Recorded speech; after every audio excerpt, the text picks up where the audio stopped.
Welcome to the Two Man Advantage podcast. I am your host, Darrin Carlo, along with via Skype is Kevin McShan. We're here to talk some NCAA March Madness going on today. And Kevin, how are you? I'm good, Darrin. Good to see you this morning, and I'm ready for March Madness to fully get underway later this afternoon. Absolutely. It's a busy 2 days.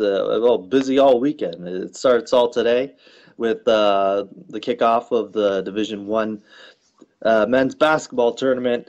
And let's. Where do you want to start? Do you want to start with the number one seeds and how they stack up?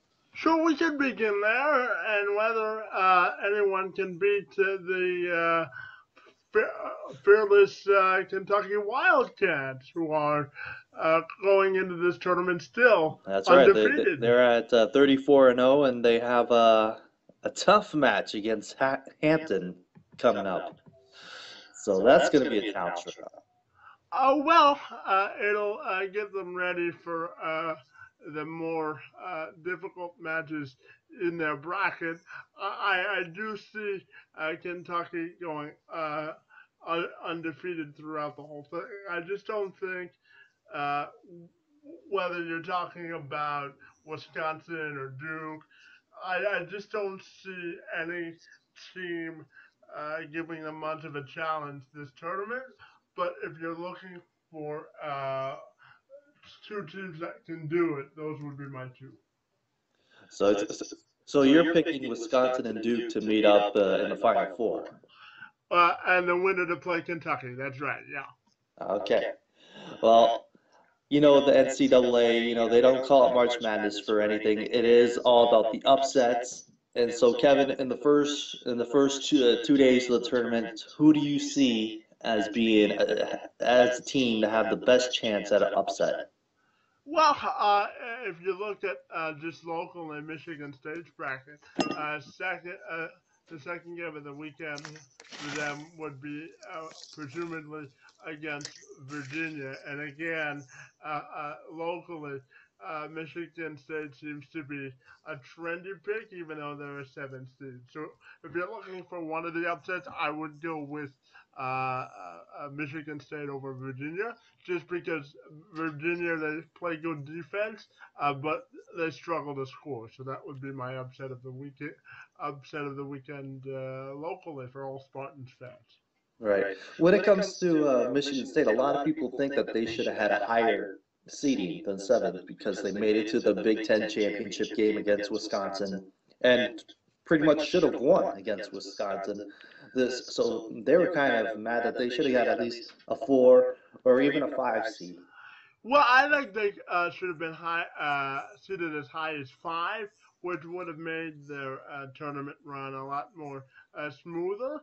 Uh, but when you're talking about the third team to finish in the Big Ten, and as you said, they should have won the tournament championship if they didn't choke against Wisconsin in the last 7 minutes. But I do think that experience will help them as they go through the tournament. I mean, this isn't the most talented Spartans team, but they are certainly a great bunch, and I'm certain that their experience against Wisconsin will help them as they go through this weekend and hopefully beyond the tournament. All right. So we talked a little bit about upsets earlier, and you gave the local angle.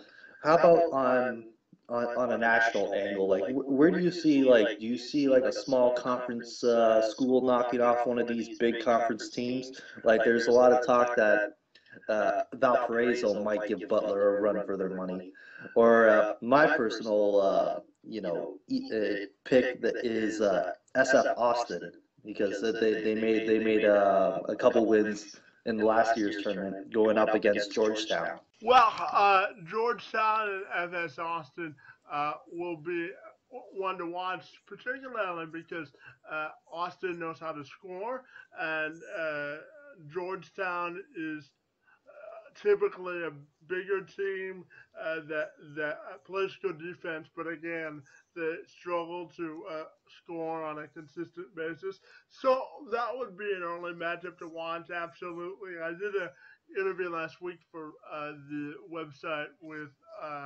I think Owasu from the Score, and he did mention watch out for teams like Wofford and Larry Brown's SMU because they are smaller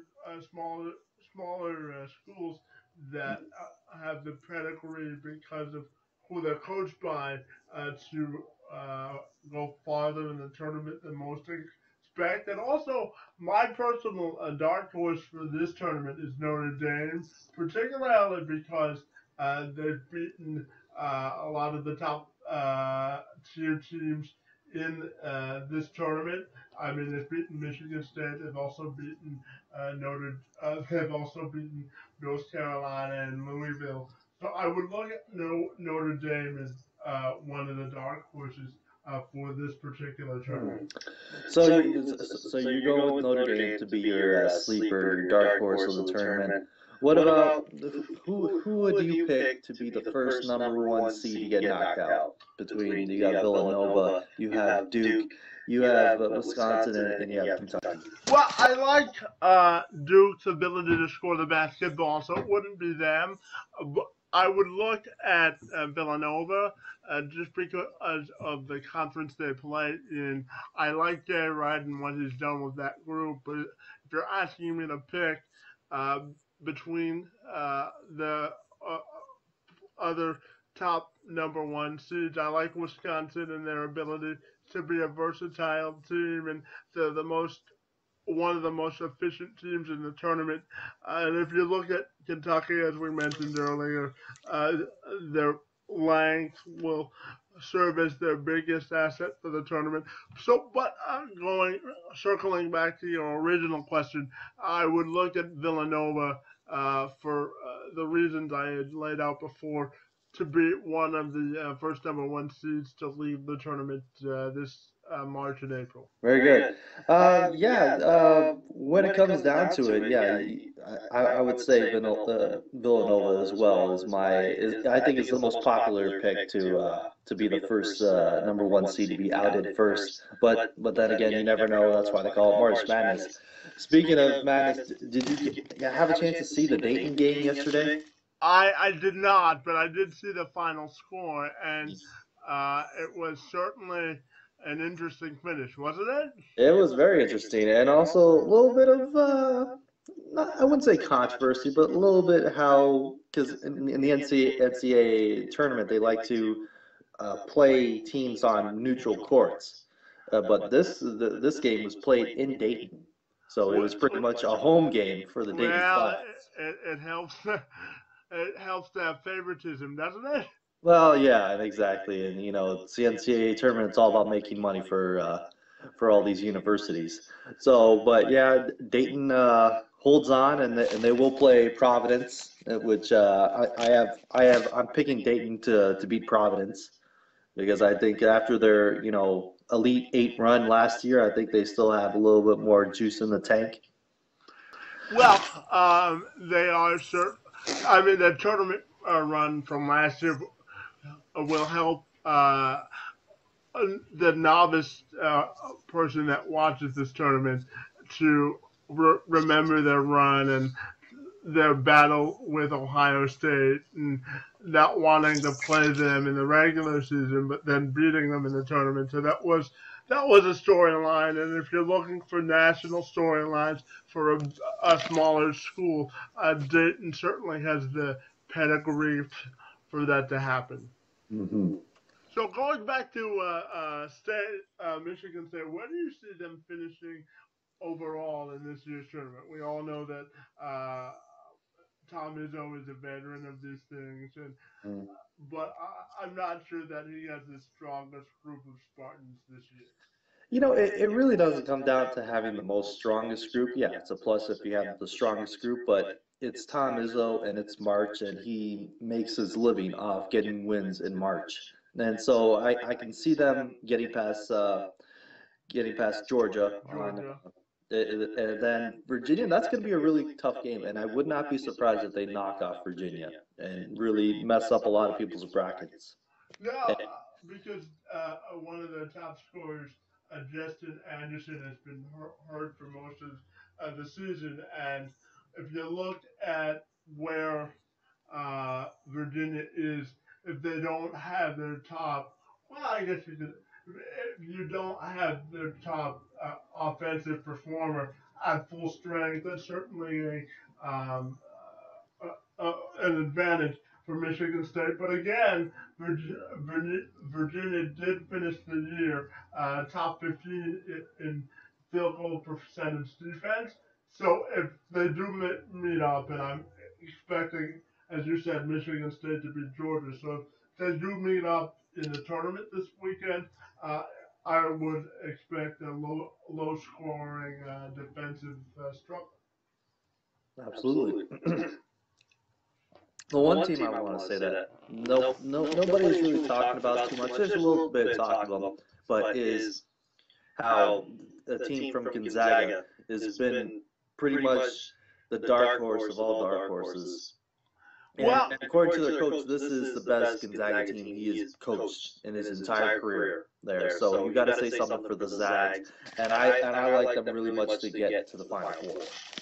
Well, that's an interesting pick. I mean, as we mentioned before, I think Villanova is vulnerable to get knocked off. So I like Gonzaga mainly because they were tested in their conference tournament and they showed a lot of fight and grit during that run, and their coaching staff has consistently put out a team on the floor that competes at a consistent and a high level. So I do like that as a potential dark horse for the tournament. All right. Yeah, so there's a lot of good teams, and especially a lot of teams that I haven't seen this much this year, so it should be an interesting tournament. I talked a little bit about Gonzaga, but also Arizona. Arizona is one of those teams that I saw, yeah, they're very good. They're very tall. They're very fast. They're very great defensively. And even Greg Campy, one of the Oakland University head coach, was on one of the sports shows, and he's picking them to win it all because the Oakland Grizzlies played Arizona this year, and he was just impressed on how fast, how big, how strong they were. So. And take it from a coach like that who's been around, who knows talent, and who knows about winning basketball games. So I like his pick, and I like Arizona to at least make it to the Final Four as well. Out of who would you replace them out of the top seeds with then? I have them beating Wisconsin to get to the Final Four. You think so? Oh, yeah. And what gives you the confidence that they'll beat Wisconsin? Well, even if you just look at their record, they're 31-3, and it's not only that. I have seen some highlights in games of them playing and how they have this team first mentality, and it's all about defense, and especially in the NCAA tournament, it's defense wins and clutch scoring, which they have in Folds. So with that, and knowing Wisconsin, you see them almost blow it to Michigan State. I think if they get rattled earlier, there's a good chance that they could be they could get knocked out. Ropes, yeah. Yeah. One final question for you. What role do you think? How big of a? I'll phrase it this way. How big of a role do you think coaching will play in this year's tournament run? Oh, huge. Because it's all about experience, and you want a coach that's been there, to help these young kids, don't get their heads down if they're down by 10 at the half or down by 15 at the half. You want these kids to have a coach to pick them up, and the experience helps. So that's why coaches like Coach K and Tom Izzo are huge. And also Coach Cal Park in Kentucky, who's been there. So that's very important. So in your Final Four, you have Arizona, Kentucky. I have Kentucky, Arizona, Gonzaga, and Villanova in my Final Four. You think Villanova is going to go that far though? You know what? I really, I think they are, because I think Wisconsin is just not the team that's going to get it done, or at least not won't be around. Their tournament run scared you, did it? Because they have Arizona in their region. They got UNC also in their region. Baylor's always tough, and Ohio State. There's a lot of tough competition for them. UNC is sneaky good. It's hard. If if you're looking for a dark horse, another dark horse, I would go with UNC. See, mainly because of their coaching, their veteran coaching staff, and they've got wings that can score. And if they play defense, which they notoriously do, their system is get out on the fast break. So I would look at both North Carolina and Arizona as dark horses in this tournament as well. So Kevin, today for the first set of games, give me an upset pick. Who are you looking to shock and be a bracket buster for today? Because there's a lot of decent matches that could go either way. There's number 12 Buffalo against number 4 Maryland. I like Maryland. I do think when you look at the landscape of today's games, I do like the Big Ten matchups. So Maryland and Michigan State, which are today or tomorrow? Maryland is today. Today, Michigan State is, I believe, on Friday. Yeah, they're on Friday. So what other matchups are we looking at? Because I have. Well, we're looking at today. You have your boys, your Notre Dame versus Northeastern. You have, of course, Kentucky versus Hampton.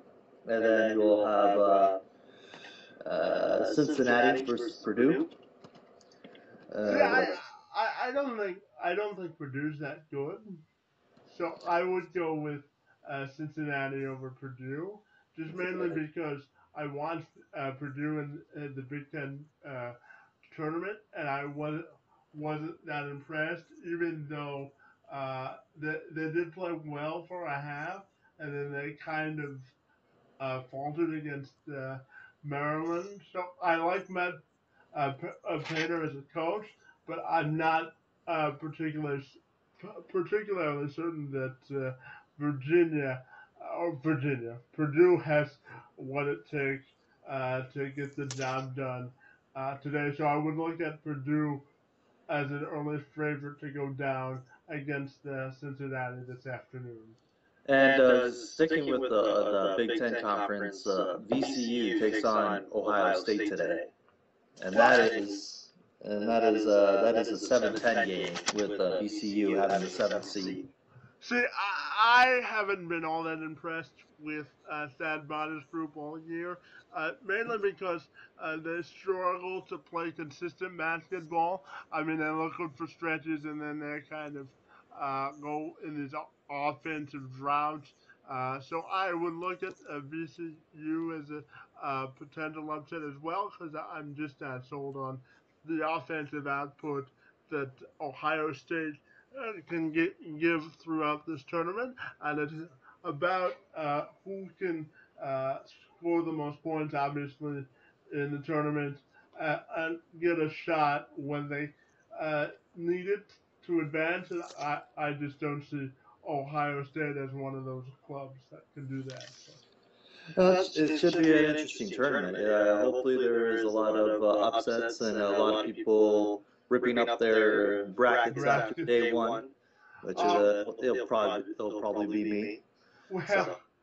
after Kentucky, I think this field is wide open. I'm not sure that there is a 1A and a 1B. I mean, it's Kentucky and the rest of the field, right? So I'm not. Right.